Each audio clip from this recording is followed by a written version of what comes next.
Hi guys, welcome back to Southside Boy Style. Sorry it's been a while since my last video. Still working things out. As I said, I had some personal family issues and been dealing with that, and just starting to get back into the videos now.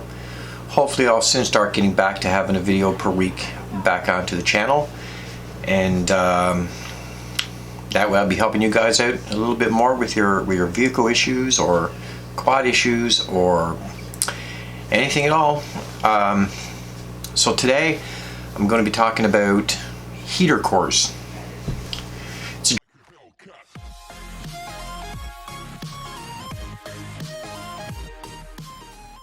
dreaded word, really, because having a problem with a heater core in your vehicle is not always a good thing. One of the most worst scenarios is having a leaking heater core. If your heater core is leaking, then that is just a can of worms. Any vehicle over the year 2000, it's a massive undertaking to replace a heater core. The whole complete dash assembly in your vehicle has to be removed. Everything has to come out. The only thing on a heater core that protrudes through your firewall outside is just the outlet and inlet for your hoses to connect to from your radiator. The purpose of a heater core, for some of you who don't know, and don't go making comments now guys, there's a lot of people out there that doesn't understand the workings of a vehicle. The purpose of a heater core is to give you heat inside your car. So what happens is warm or hot antifreeze travels through the heater core in a circulation, and a fan mower blows air at the heater core and in turn puts heat inside your car. And that is the purpose of a heater core. It's to keep your car warm inside. That's where you get the heat from. Worst case scenario is if you have a leaking heater core. As I said, that's a major undertaking for any vehicle that's over the year of 2000. 2000 under, not so bad, but the newer models and makes now, it's a huge undertaking. Okay, so first off, I'm going to give you symptoms of a leaking heater core. How to know if it's your heater core is causing the problem. One of the first symptoms is if you're noticing you're driving your car, your temperature is up, you're having just a little warm air even though your heat is all the way turned up, and that is an indication of a improper heater core. If you notice that your windows are steaming up a lot, your driver's window and all your side windows, rear windows, everything, that's an indication that you have a leak inside your heater core, and that's why you're getting the condensation buildup inside the vehicle. Another symptom that you'll notice if you have a leaking heater core is a sweet smell always inside the vehicle. Antifreeze has a sweet smell to it, and if your heater core is leaking just a little bit, it's going to cause those two symptoms: windows constantly steaming up inside and they don't clear with your heater turned all the way up, and lack of air and a bad smell, foul smell. Another scenario of a leaking heater core is on the passenger side of your vehicle in the front. If you notice that your carpet and mats are always wet or damp, that's also an indication of a leaking heater core. In most vehicles, the heater core is located up and under the dash, on the passenger side. So that's where most heater cores are located. So obviously if there's an issue with your heater core in regards of leaking, it's going to leak on the passenger side front. So yeah, if you notice any of those symptoms, you have a leaking heater core. Condensation buildup always on the windows, lack of heat, and a wet floor on the front passenger side. You should get that checked out right away because it's going to cause problems for you. So let's just hope that never happens to you. Let's talk about flushing a heater core system, which is not a big deal. You can do it yourself. It's a DIY project. Anybody can do it. That's a little bit of mechanically inclined, not a big job. So again, symptoms of a clogged or dirty heater core is lack of heat inside the cab. So inside the vehicle, when you're operating at operating temperature, you're not getting that heat coming out. It also could be a sign of a faulty thermostat. So a thermostat is not opening and closing properly. So your engine has the heat and your thermostat is not opening to let the antifreeze flow through properly. Sometimes that is the issue. That's also an easy project to do yourself on most makes and models. But that's one for another video. Today we're just going to focus on the heater cores. So if it is your heater core that's causing your vehicle to have a lack of heat inside, if you notice that your heat is not like hot as it used to be, and the more you use your vehicle, you're noticing that you're losing the amount of heat that's inside the car, it's a sign of a plugged heater core. It's getting dirty. It needs to be flushed. The way I flush a heater core mightn't be the way that other people do, but it's always worked for me, and I've never had an issue. Every time I've ever unplugged a heater core, it worked fine for me. So I feel that I can tell you how I do it, and that's probably going to work for you. And like I always say, I'm not a professional. I just do my own thing in my own garage to try to save myself money from bringing it to a mechanic. So don't do as I do if you don't feel it's appropriate. But I'll always tell you what works for me. If something doesn't work for me, I'll never make a video about that. Okay, so the first thing that I do is you lift your hood on your vehicle. As I said, as you're looking at the front of your vehicle, it's always going to be on the passenger side firewall. You'll see two outlets, intake and outtake outlet. And those outlets have two hoses connect. So there's an hose connect to the outlet, hose connect to the intake. Those hoses come out. You can't miss it if you're looking at it. It's the only two hoses that goes into the heater core. Don't do this while your car is hot. Wait till your engine cools off, and then disconnect your hoses. Usually it's like a little clamp. You could take a pair of pliers and you can just ply down and release the clip, pull it back. Same on the other side, and then just pull the two hoses off. And then the procedure I take is I don't connect my water hose to the intake of the heater core. I connect my water hose to the outtake of the heater core. And the reason why I do that is because antifreeze is always recirculating inside the heater core. So it's going in and coming out, going in, coming out. I want to kind of backtrack that, and I want to go in the coming out way. And I just feel it's a proper, better way to clean out the heater core. And it always works for me. So what I'll do is I will connect my water hose. Now, a lot of you are going to say, well, how do I connect my water hose to this outlet? There's no, I can't screw my hose onto that connection fitting.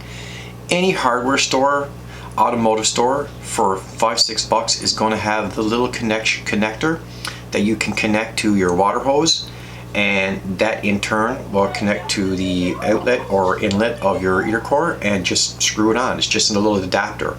You just need an adapter, that's it. Any hardware store is going to have it.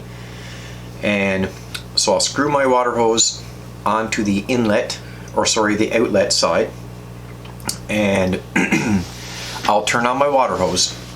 Now, you don't want to use a lot of pressure from your water hose, because remember, these heater cores, they only take about 10-12 pounds, I think, of pressure in your operating system. So you don't want to put full force on your water hose. You could damage something, a fin inside, whatever. So I just lightly turn on my water hose, and so what I do is on the opposite side, so I have my water hose connected. On the opposite side, I'll run what I call a dud line. It's a 5/8. Most of those heater core lines are a 5/8 size. So I usually use a dud line, and I connect that line into the heater core, and I just put it inside of a bucket.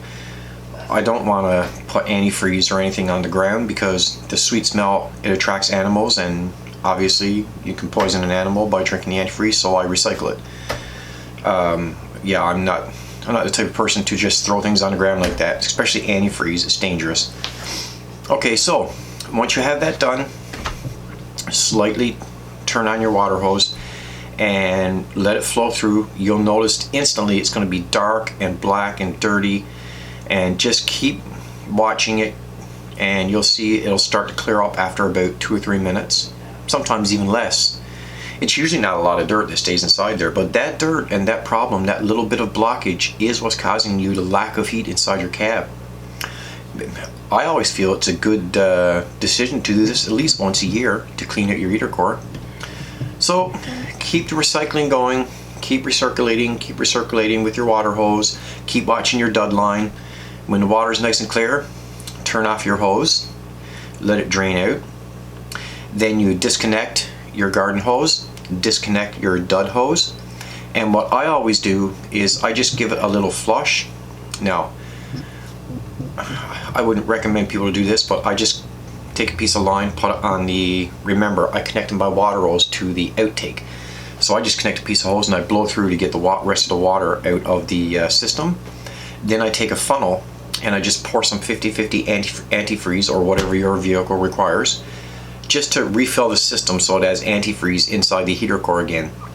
Once I do that, then I reconnect my 2 hoses, my intake and outtake, and then I'll check and see my antifreeze level in my container under the hood. I'll make sure I'm full on antifreeze, and I will start my engine and let it get up to running temperature. Probably take it for a little drive or just to check and see, and then I'll check my heat. As long as your heater core is not leaking and you see clear water when you did the flush, I guarantee you your heat is going to be nice and warm and hot inside the car. So that's how I clear my heater core system. Same thing, if your core is actually blocked and no antifreeze is getting through, trust me, once you connect that garden hose into, because you can try either or. If it's blocked, you can try to go into the intake or the outtake, whichever way is going to work, then that's the way you do it. And you'll be able to free it, because you can put more force from a garden hose than what you could from the actual normal recirculation of the vehicle.